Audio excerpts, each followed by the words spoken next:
नमस्कार स्टूडेंट्स, हमने method number 4 elimination method last period में शुरू किया।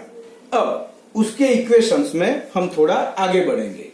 देखो, here you have given two equations and in this two equation coefficient of y are different.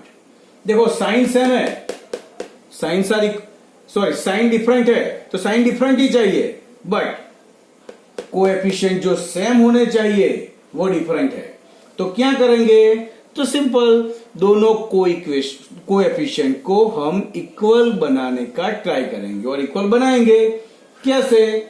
तो देखो, हियर 6y, हियर 2y, तो 2 को हम 6 बनाएंगे, तो 2 को किस नंबर से मल्टीप्लाई करें तो 6 बनेगा? देखो, छोटे वाले इक्वेशन को बड़ा जितना बनाना पड़ेगा, मीन्स जो छोटा कोएफिशिएंट है उसको किसी भी नंबर से मल्टीप्लाई करके बड़े कोएफिशिएंट जितना बनाना है।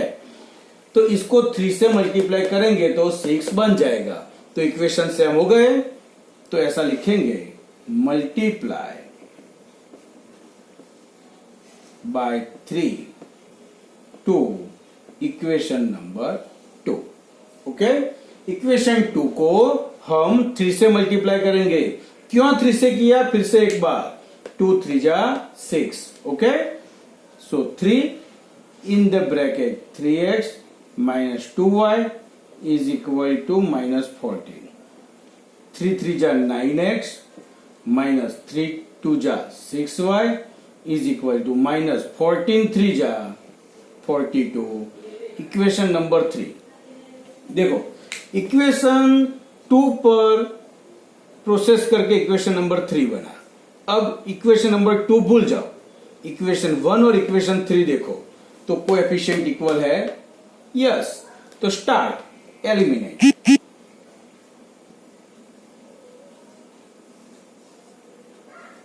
Equation 1 and 3।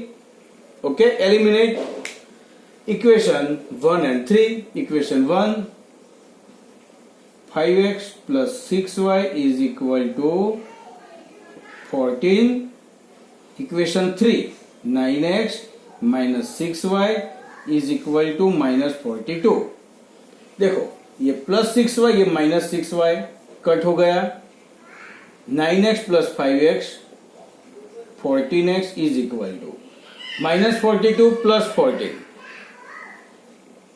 remaining 28. Sign of bigger term minus 14 goes to denominator, so x is equal to minus 28 upon 14. 14 to the 28, so x is equal to 2. अब ये x की वैल्यू इक्वेशन 1 में रखो, 2 में रखो या 3 में रखो, किसी में भी रखने से y मिल जाएगा। तो 1 में ही रखते हैं। Put value of x in equation 1। Okay, तो इक्वेशन 1 है 5, x की value 2 plus 6y is equal to 14। 5 2 जा 10 plus 6y is equal to 14। 10 right side जाएगा, so 6y is equal to 14 minus 10. 6y is equal to 4. Y is equal to 4 upon 6. 2 2 जा 4, 2 3 जा 6, 2 2 cut. So y is equal to 2 upon 3. तो x की value milli 2 and y की value 2 upon 3. Okay,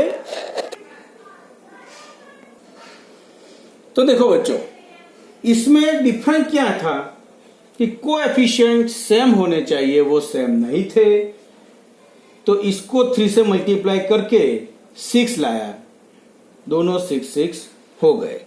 okay, ऐसा ही मैं अभी example number 4 सिखाता हूं, वो देखो।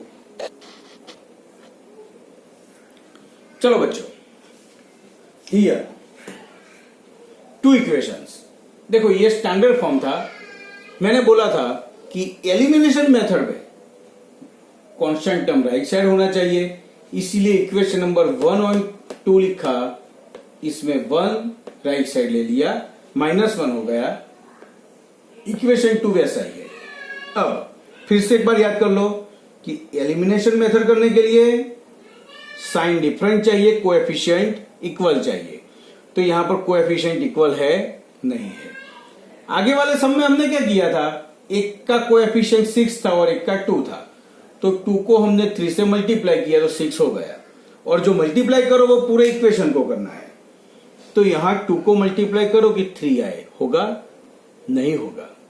तो क्या करेंगे कि इक्वेशन नंबर 2 में जो y का कोएफिशिएंट है ना, उससे इक्वेशन 1 को मल्टीप्लाई करेंगे, और इक्वेशन 1 में जो y का कोएफिशिएंट है उससे इक्वेशन 2 को मल्टीप्लाई करेंगे। मींस इक्वेशन 1 को 2 से मल्टीप्लाई करेंगे, इक्वेशन 2 को 3 से मल्टीप्लाई करेंगे। दूसरे वर्ड में देखो, पूरा उल्टा कर देंगे, 2 को यहां पर और 3 को यहां पर मल्टीप्लाई कर देंगे, दोनों इक्वल हो जाएंगे। बस ऐसा ही करना है, नीचे वाला कोएफिशिएंट को ऊपर से मल्टीप्लाई करो, ऊपर वाले को नीचे से करो, बस फिनिश। तो multiply equation 1 by 2 and multiply equation 2 by 3। Okay, चलो स्टार्ट करता हूं। मल्टीप्लाई इक्वेशन 1 विथ 2, इक्वेशन 1 को 2 से मल्टीप्लाई करो, तो देखो 2x minus 3y is equal to -1, 2 2 जा 4x माइनस 2 3 जा 6y इज इक्वल टू 2 1 जा -2। पूरे इक्वेशन को मल्टीप्लाई करना है। This is our equation number 3। ऐसे मल्टीप्लाई इक्वेशन 2 विथ 3। इक्वेशन 2 को हम 3 से मल्टीप्लाई करेंगे, so 3 into 2x minus 3y is equal to -1, sorry 3x minus 2y is equal to 11, 3 3 जा 9x माइनस 3 2 जा 6y इज इक्वल टू 11 3 जा 33। This is our equation 4। अब जो नया इक्वेशन आया बस उसका यूज करो और एलिमिनेशन शुरू करो। So eliminate equation 3 and 4।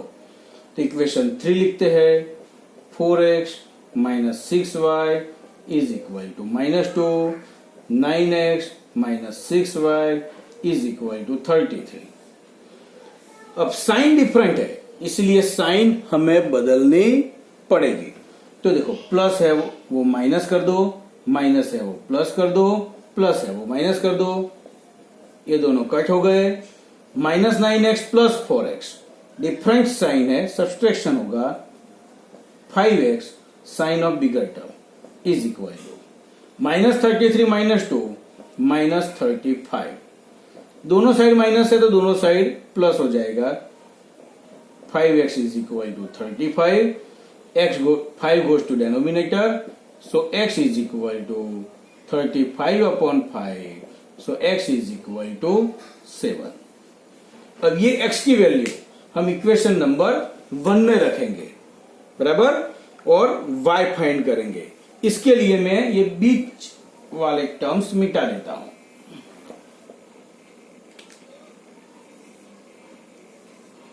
देखो, put value of x in equation 1। 2 x की जगह 7 minus 3y is equal to -1। 2 7 जा 14 minus 3y is equal to -1। 14 goes to right side, minus 3y is equal to -1 minus 14। So minus 3y is equal to -15।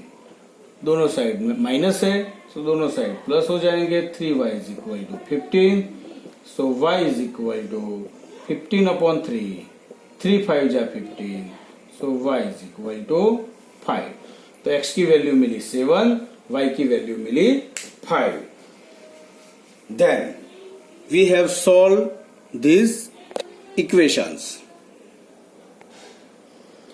अब बच्चों एक चीज ध्यान में रखो, ऐसे अगर इक्वेशन डेसिमल फॉर्म में आए तो मैंने सब्स्टिट्यूशन मेथड में बताया था कि डेसिमल फॉर्म को दूर करके आपको इक्वेशन स्टैंडर्ड फॉर्म में लाने हैं और स्टैंडर्ड फॉर्म में लाने के बाद बस यही करना है। ऐसे ही इक्वेशन फ्रैक्शन फॉर्म में भी आ सकता है, तो फ्रैक्शन फॉर्म में आए तब भी ये चीज करनी है। बराबर है? देखो बच्चों, यहां पर एलिमिनेशन मेथड हमारी कंप्लीट हो गई। अब आपका होमवर्क है कि एक्सरसाइज 3.4 का क्वेश्चन नंबर 1। क्वेश्चन नंबर 1 में 4 सम है, बराबर, चारों आपको करने हैं। और दूसरी एक चीज, इसमें ऐसा बोला है कि solve this equations by elimination method and substitution method. दोनों मेथड से करने हैं, तो आपको दोनों मेथड से करने हैं, यानी दोनों साथ में नहीं होंगे। सबसे पहले एलिमिनेशन कर दो, उसके बाद सब्स्टिट्यूशन मेथड का यूज करो। बराबर? तो ये होमवर्क कंप्लीट कर दो। नेक्स्ट पीरियड से सीखेंगे क्रॉस मल्टीप्लीकेशन मेथड। तब तक गुड बाय।